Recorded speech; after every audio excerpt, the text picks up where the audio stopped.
Hi, my name is Dr. Chowdhury. I'm fondly known as Dr. C. I am the proud owner and team leader of a clinic called Integrative Health and Heart. We're here in Frisco, Texas, which is a great place to be, to have this kind of practice. What do I do? Well, I'm a board certified family medicine doctor that has a real passion to prevent heart attacks and strokes. Why do I even want to do that? Because of my father here. This is a picture of my parents, and I was in my mom's tummy at that time, as she says. But my father, as many fathers can be, was very important in my life. And he taught me a lot of things that were not found in books. How to behave, how to travel, how to deal with people, their personalities. So when he really succeeded in his business, he wanted to see if he could expand it to other countries. So before he embarked on that trip, he had a stress test done, and this was a few years ago.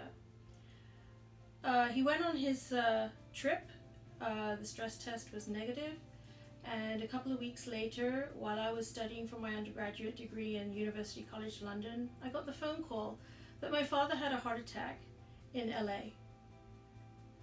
Well, after I got over the initial shock, I wanted to know why. He passed a test, why isn't he 100% okay? And I really didn't know. I'm glad to say that he survived. Thank you to the doctors that did a 4-vessel coronary artery bypass on him. We learned how to live a different kind of life, less stress, healthier food, more activity, more laughter, just simplifying life again. Later on, I became the physician for the city of Garland, and I started to see people show up with heart attacks that had normal blood pressure, normal cholesterol, normal tests, just like my dad did. And I was in a better position to ask that question. I'm happy to say that I learned what I consider to be not really the secrets, but it's turning out to be the secrets, because everyone should know about this, on how to prevent it. What we do is we look at what's causing a lot of the inflammation in your body that could trigger an event that causes a heart attack, a stroke, or a blockage somewhere. And I realize now that my father's entrepreneurial spirit was very high stress. He was a second-hand smoker. He never smoked, never drank alcohol, pretty much not even a teetotaler. But he ate one meal a day, ran around trying to solve the world's problems, snored, didn't sleep well, had a lot of stress, never exercised. I think now I know why he had that. I don't want any other daughter or son to go through what we went through. And if we now know what the secret of how to prevent this, with the collaboration of the medical team and the patient involved, you too can prevent your heart attack and stroke so that you'll never have to go through what we did. And that's what we do at Integrative Health and Heart. Hi, my name is Dr. Chowdhury. I'm also known as Dr. C, and I'm the proud owner and team leader of my medical practice called Integrative Health and Heart, and we're here in Frisco, Texas. I'm talking to you today because even though out there is a lot of information on how to be healthy, but one thing I want to reach out to you is that we're all South Asians, and do you realize we actually have a much higher risk of having heart attack and strokes? There are things that we need to know, and I'm going to share with you today to put you in a better position on how to become more resilient from a mental and a physical perspective, which, by the way, will help towards preventing heart attacks and strokes. If you're in, let's begin. So the following slides that I'm going to share with you, I have quite lovingly nicknamed them as Dr. C's 6 Healthy Habits. What you don't see here is, in brackets, assuming you don't smoke. So if you do smoke, that may be the first place we need to start. But for the purposes of this talk, we're going to head straight into Dr. C's 6 Healthy Habits, and it's going to create a mental and physical resiliency. Dr. C's first healthy habit, and is very important, very important, underlined in black ink, highlighted in bold red. Good, consistent sleep is the foundation of all good health. Good, consistent sleep is the foundation of all good health. If you don't get proper sleep, then how do you expect other healthy habits to gain traction and continue on the overall picture? So what is good, consistent sleep? First of all, how much sleep are we supposed to have? There is research out there that says that obviously less than 4 hours of sleep a night is not good, and more than 10 hours of sleep is not good for us adults. And that is based on mental health, more cognitive health, which means how do we think? How do we manage problems throughout the day? The ideal number has been shown to be about 7 hours of good, consistent sleep for our cognitive brain and our cognitive health.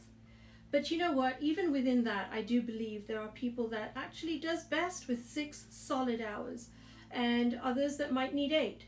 Find out what works for you. So that's the hours, that's the number.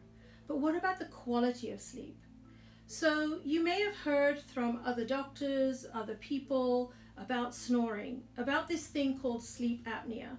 What is that? Well, as you can see, when you lay down, the throat tissue all kind of collapses and sometimes may actually block some of the airway. Now, the brain doesn't like it when you don't breathe and get oxygen in. So it kind of keeps you half awake when you're really sleeping, and it makes you snore. So even if we're a woman or a man or even a child who's snoring, let that be an indicator that something's not right. What could be wrong? So some of us are bigger, we have more weight on us, some of us have bigger necks, especially you guys out there that wear dress shirts for business or whatever. If you're needing an 18-inch or more collar-sized shirt, know that you're at increased risk of having this problem. Women, if we are carrying a lot more weight, or if we're having some architectural problems, narrow airway, congestion in the nose, if that keeps going, then that's when we start snoring. So if we snore, so what? It might be a bad news for your partner. But no, that over time means that we're not getting the deep enough sleep that our body needs. Our brain never really completely shuts off, and the brain at night shifts to a lower gear to repair, rejuvenate, to grow, to heal, and also mentally to process all the things that have been happening during the day. So that nighttime sleep is very important, not for us to get rest, but also our brain to do its second job, which is to clean up. If you don't sleep like that consistently over years and you become almost like sleep deprived, that translates into morning tiredness. I need my 10 cups of coffee, or I might fall asleep after lunch, or even worse, I might be at a long red light and I'm like dozing. These are very, very dangerous things. Your body slows down, hormones slow down. You start wanting to sit around, not be active. You gain weight. What happens when you gain weight? Your blood pressure goes up. Your cholesterol might go up. And for us South Asians, we have a very easy way of becoming diabetic. Look in your family tree. Many of us, maybe not all of us, many of us may have that. So sleep is really something that we need to make sure we're having, and if we're not, we need to seek help to correct it. So sleep. Get your 7 hours tonight. Dr. C's second healthy tip, and that's regarding what we put in our mouths, food and any liquids. So I have about 6 major points here. One is to eat brightly colored fruits and vegetables, variety of them, different types. Don't stick to the same one. The other one is to make sure that if you do drink some caffeine, a little bit is good for us, but too much is not so good for us. Try and drink all your caffeine before midday. Some of us, the caffeine may actually make our sleep very shallow and not deep. And also in our South Asian culture, we love our strong tea with a couple of teaspoons of sugar and nice and milky and strong. But that sugar is really not something we should be eating. The tea can be too strong. That can affect the sleep, like I said. Do drink a lot of water. How much is good? Well, it all depends on who you are. If you're a small person that doesn't do much, well, I would tell you keep drinking a lot of water so that your urine is usually pale yellow to clear. If you're a more active person, you work out, you're very active in your work, daily life and everything, you're going to need to drink a lot more. So what did they say? 6 to 8 glasses, about 8 ounces. But my thing is I kind of don't always know how much I'm drinking, but I can tell from my urine that I'm drinking enough and I'm not thirsty. I'm good. The other thing that in our culture we talk about is when to eat. So if we go back to some of our home countries, we know we like a good heavy breakfast, our lunch is really heavy, and our dinners may be smaller, but don't forget tea time, right? So we live in the Western world now, so we have a different schedule now. Many of us may not even have time for breakfast, and so lunch maybe, and then dinner, and then maybe an evening snack.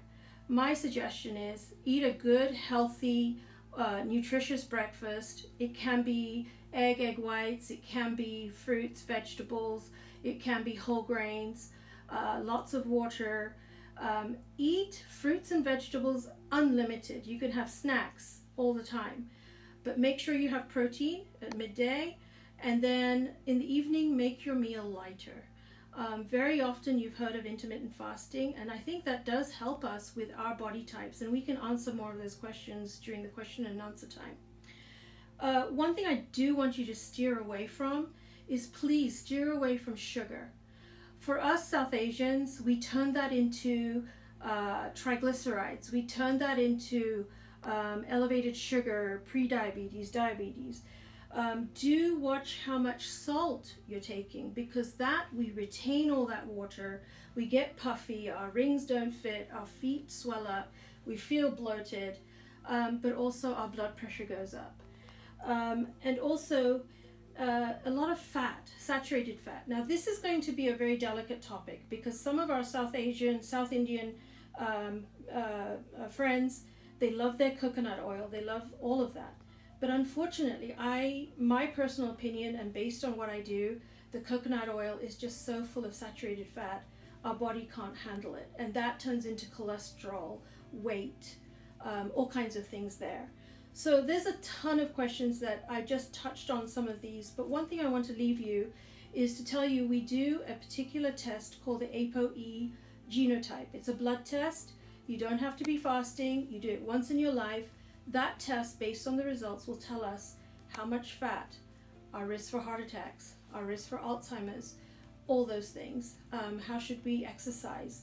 So we can touch on those later on, but those are just the highlights about food. And remember, it's the original medication. Okay, so now we're on Dr. C's third helpful tip, and that means keep moving. I didn't say go to the gym. I said keep moving. Even housework, gardening, all those things can act as exercise. The reason we do this, there's many benefits for keeping moving. Whether it's through dance, I personally love to do Bollywood dance, or it's exercise at the gym, lifting weights, or it's just taking your dog for a walk. All of it is good. Remember, to get the most out of your exercise, you need to hit at least 22 minutes every day. Sure, if you don't like to do all the heavy stuff, you can do your 10,000 steps or more. That's all good. But did you realize that exercise helps our digestion? People talk about constipation, bloating, things like that. There are 3 ingredients to having a good digestive system, and one is eating food with fiber, which we were talking about food earlier on in slide 2, walking or moving, and drinking a lot of water. That's how we're going to get our digestive system moving.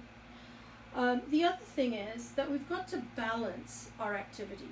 So I used to be a CrossFitter once upon a time, and that's a lot of heavy lifting, high heart rates, and so on. That's fine if that's what you like. But please don't do that every day, because your body needs to recover. How do we recover? You could do yoga. And you know, we Indians, we love our yoga. Or you could just walk, swim, whatever is a little bit more gentler, but you're still moving and keeping those joints going. And by the way, there's no age limit. So if you're above 60, please keep walking in the morning, like we all like to do our morning walk. But just vary it. Do your yoga. We talked about the 22 minutes. I think the other thing is that many of us are professionals. Many of us South Asians, we're either in the IT company, in the medical world, whatever. We are professionals. That means our brain has to be working. So if you go back to slide 1, that talks about sleep. That's when the brain is repairing. Slide 2 is about food, and we've got to eat in a way to make our brains healthier. And slide 3, this one is about exercising. You can problem solve as you're busy exercising or walking. Your subconscious is working on problems, problems at work, problems with relationships. When you walk outdoors, especially when you look at the beautiful green trees out there, your brain works in so many different ways that you start developing a problem-solving resource. And before you know it, you've got a solution. So please, let's get moving, shall we? We are now up to slide 4, and it is about the appropriate medications and supplements. So, what's your opinion about taking medications? I think I can guess. I don't want to take medications. Can I do it without medications? Trust me when I tell you there's a time and a place for all of that. Sometimes we use medications to prevent things. For example, you've heard the term prediabetes. Did you know by actually taking medication for diabetes, you can preserve the function of your pancreas so that to be diabetic takes years more. You don't become diabetic overnight. It also has other benefits, inflammation in the body, which we really talk about more under the prevention of heart attack and strokes. But no, there's a time and a place for medications. Supplements, that's also true. We come from the South Asian countries where we're used to using a lot of our homeopathic medications, Ayurvedic medications. These are all good stuff. If they help with everything, that's great. But remember, and this is why I call my practice Integrative Health and Heart, we integrate all these different modalities to give you a healthy body. So not just medicine, Western medicine, not just Ayurvedic. It could be essential oils. It could be supplements. It could be acupuncture. There's so many ways of treating our body to make it healthier, and we should take advantage of that. Did you know there is a test called the pharmacogenetic testing? What that is a blood test that looks at your genetic makeup, and it will tell us, the practitioner, how you metabolize certain medicines. For example, if you had a heart attack and you're put on Plavix or clopidogrel, did you know that there is a gene test that will actually say whether that 75 milligrams of clopidogrel is appropriate for you or not? In other words, do you eat it up so quickly that you have none left, so you need more? Or do you eat it up so slowly, metabolize it so slowly that 75 milligrams is too much? Because that medicine keeps your blood thin, and you don't want it too thin where you're starting to bleed. So pharmacogenetics is a way that we can really assess what's the most appropriate dosage and type of medicine for you. Remember that medicine, supplements, all these other treatments are there to optimize your health. Optimize your good health, but also to turn you from disease to good health. And harping back to the other slide,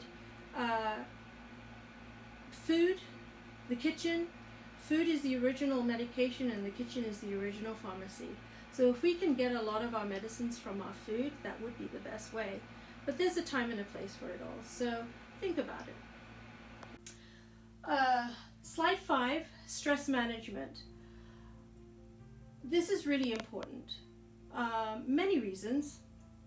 We live in a Western world where everything is ruled by the clock.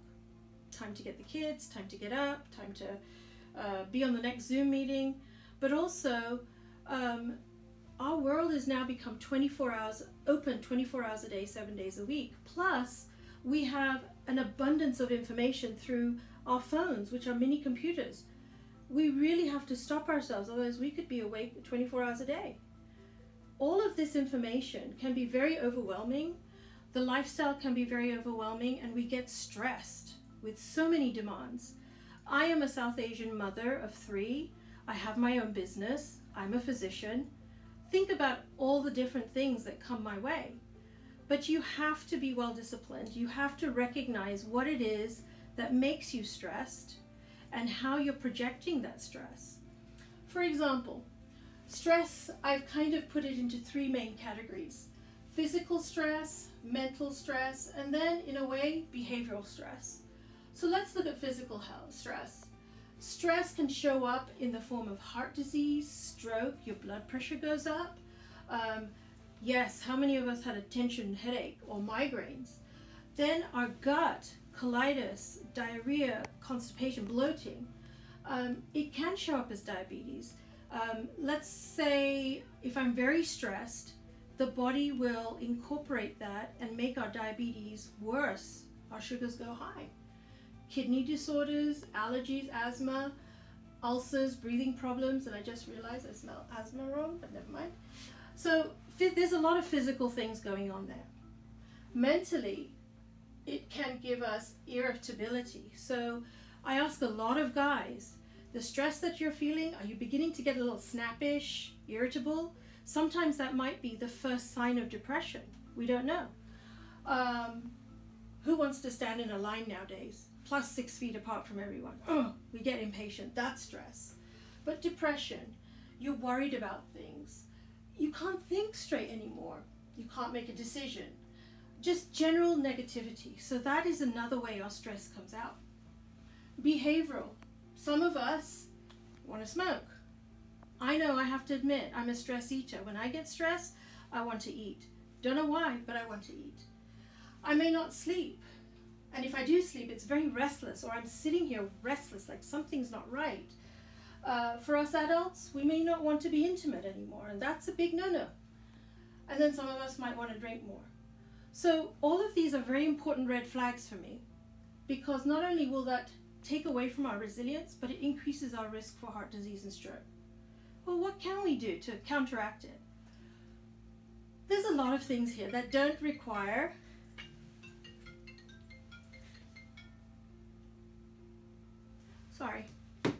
There's a lot of things that don't require money. For example, having a good laugh. Have you ever noticed when you laugh, like gut-wrenching laugh, you're with your friends, you're watching a funny movie or something, you feel relaxed all of a sudden. Just taking a walk outside. Friendships, this is really important to me. So I don't need to have a lot of friends, but just a few friends that you feel very close to. But have you noticed that the pandemic has threatened that even? It's okay that we can do it over Zoom, but really we miss that interaction. We'll go out to the park, stand, wear your mask, stand apart, still go see your friends. Having a good way to manage your time. So, for example, I have a busy life, and I sometimes have to put in my schedule that I am going to do my Bollywood class tonight. And that is on the schedule, therefore, I cannot miss it. Quiet.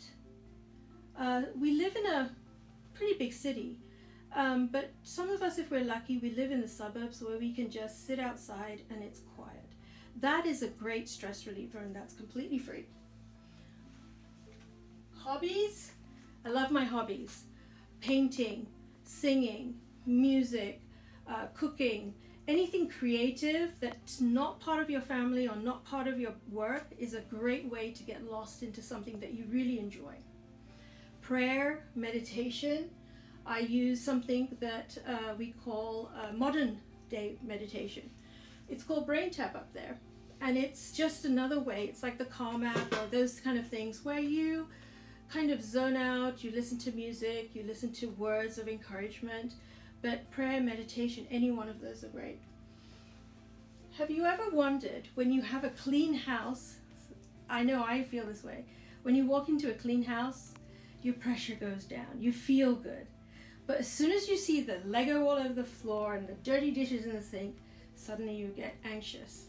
So decluttering your life, simplifying your life will make life less stressful.